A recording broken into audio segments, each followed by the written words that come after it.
Life isn't always sunshine and rainbows, is it? But you know what? That's exactly how it should be.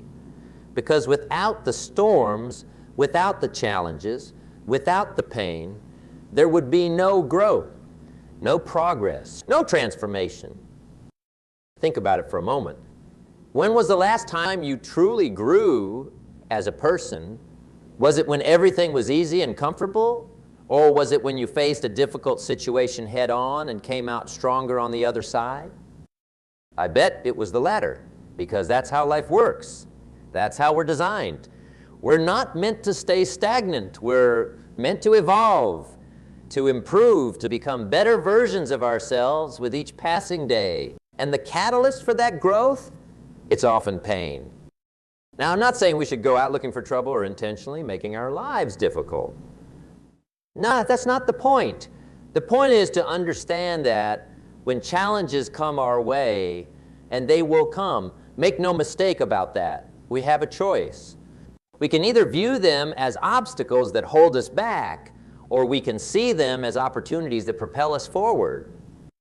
Let me tell you a story. There was once a young man who dreamed of becoming a great violinist. He practiced day and night, pouring his heart and soul into his music. But no matter how hard he tried, he couldn't seem to get to that next level. His performances were good, but not great. He was stuck, and he was frustrated.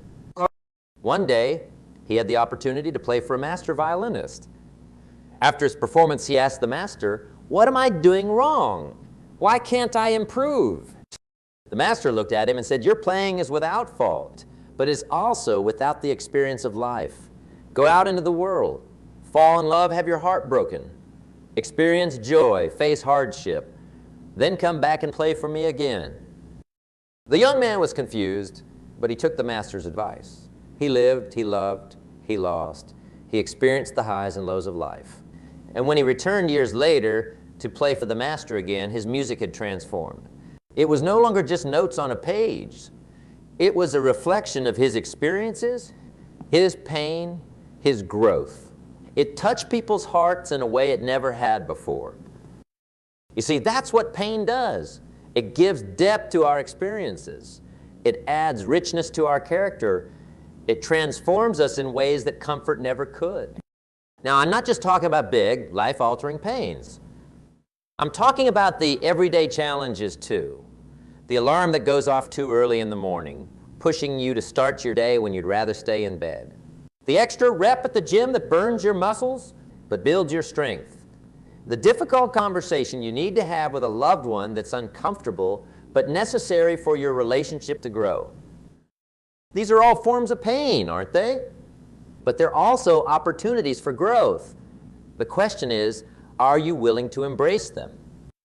Too often, we run from discomfort. We avoid challenges. We seek the easy path. And in doing so, we rob ourselves of the very experiences that could help us become who we're meant to be. Think about a butterfly. Before it spreads its beautiful wings and takes flight, it has to go through a painful transformation.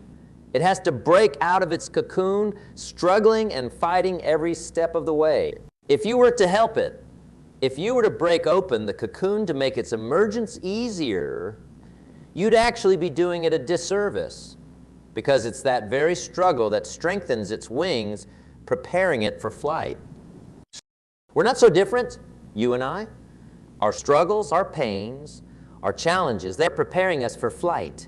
They're strengthening us for the journey ahead. But here's the thing. It's not just about experiencing pain. It's about how we respond to it. Pain by itself doesn't guarantee growth. It's what we do with that pain that matters. You see, we have two choices when faced with pain. We can let it break us down, or we can let it build us up. We can use it as an excuse to give up, or we can use it as motivation to push forward. We can see it as a punishment, or we can see it as a teacher. The choice is ours, and it's a choice we make every single day. I remember a time in my own life when I faced a significant setback.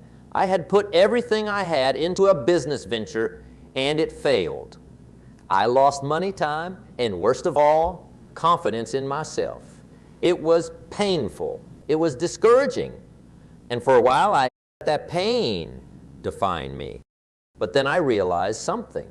The pain I was feeling wasn't there to punish me. It was there to teach me, to show me where I needed to improve, to push me to become better. So I made a decision. Instead of wallowing in self-pity, I chose to learn from my mistakes. I analyzed what went wrong.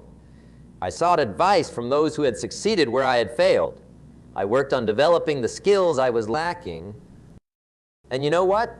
That failure, as painful as it was, became the foundation for my future success.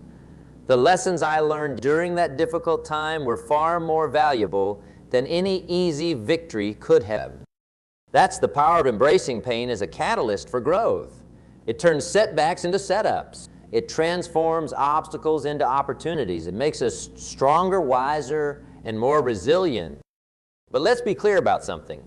I'm not saying you should seek out pain or create unnecessary hardships for yourself. Life will provide enough challenges on its own. What I'm saying is that when those challenges come, and they will come, you need to be ready to face them head on. You need to develop what I call a growth mindset. This is the belief that every experience, good or bad, is an opportunity to learn and grow. It's the understanding that your abilities and intelligence aren't fixed traits, but qualities that can be developed through effort, learning, and yes, even failure. With a growth mindset, you don't see pain as something to be avoided at all costs.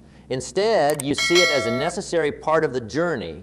You understand that comfort is the enemy of progress, and that true growth happens when you're willing to step outside of your comfort zone. Now, I can almost hear some of you thinking, but what about when the pain is too much? What about when it feels like we can't go on? That's a fair question.